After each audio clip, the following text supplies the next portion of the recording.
disa njerëz, thotë Sheikh Uthaymin rahimullah, bëjnë parola dhe thojnë kufizoni lindjet, ose rregulloni lindjet. Ne u themi me i shtu lindjet, me i shtu fëmijët. Hadha was sawab. Kjo është ajo e sakta. E nëse dikush thot, po nëse i shtojmë fëmijët, na ngushtohet aspekti ekonomik, se yediq risk, do më thonë, na ngushtohet risku, ama me gjuhën aktuale, do më thonë, na ngushtohet çështja ekonomike. Thot Imam Uthaymin rahimullah, kelimatun jahiliya.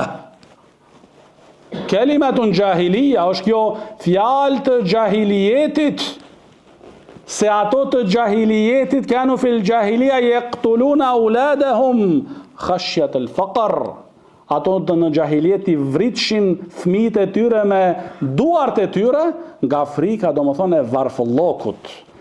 Prandaj, ata që thojnë se po na ngushtohet jetesa dhe çështjet ekonomike, ne u themi, do më thonë, si u ngushtohet jetesa dhe çështjet ekonomike, kur Allahu subhanahu wa ta'ala ka thonë në librin e tij, wa ma min dabbatin fil ardi illa ala Allahi rizquha. Nuk ka asnjë gjallëz në tokë veç se furnizimi i saj është tek Allahu, jo tek kontot e Zvicrës. Tek Allahu. Tek Allahu. Prandaj do më thonë, kjo është. Dhe thotë Sheikh Uthaymin rahimullah, tregon një përjetim personal, se një njeri më ka tregu, thotë Sheikh Uthaymin rahimullah, që ka qenë i varfër dhe do të thonë ka pas të ardhurat të vogla, por pasi që është martu, në javën e parë e martesës Allahu ja ka qel një derë të risku që ai asnjëherë se kishte mendu. E pastaj, pasi që kishte lindur edhe djali ose fëmia, waladu, fëmijë, Allahu ja ka qelë edhe një derë tjetër. Ama thot Sheikh Uthaymin rahimahullah se çështja është dhe qortimi është tek unë dhe tek ju, thot. Jo vetëm tek ju, po edhe tek unë, thot. Se thot, ne nuk e lexojmë Kur'anin duke meditu, duke mendu. Kurse njeriu duhet kur e lexon Kur'anin me mendu dhe me meditu. Sepse ndodh ka njëherë, thot Sheikh Uthaymin rahimullah, tu e lezu njeriu Kur'anin duke qenë, do më thonë, i përqëndruar dhe i fokusuar dhe duke meditu dhe mendu, Allahu i qel atij të kuptime që ndoshta ai asnjëherë, do më thonë, si kap ato dot. Edhe ikin pas ata. Prandaj njeriu duhet me pas me vete çdo herë, do më thonë, qalamun wa waraka. Me pas laps edhe një letër që më shënu, shan dietarët. Dietarët shënojnë, dietarët bën shënime. Qalamun wa waraka. Këtë thot Imam Uthaymin rahimullah. Këtë thot ky imam i madh.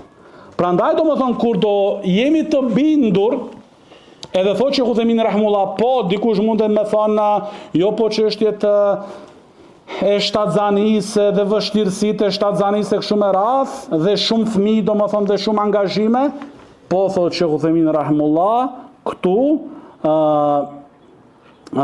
shtohen angazhimet ose lodhjet, po sidomos për ata njerëz që mbështeten tek vetja e tyre, e nuk mbështeten tek Allahu subhanahu wa taala.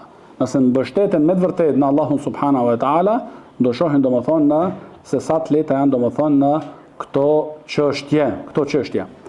Këtu thotë Sheikh Uthaymin rahimullah prap, por nëse supozohet se ka do një dëm për nënën e fëmijëve, për shkak se, domethënë, shtatzanive të shumta, për shkak edhe të operacioneve dhe ndërhyrjeve kështu me radh, atëherë domethënë këtu shqyrtohet puna mirë dhe të njerëz domethënë që janë profesionalista, specialista.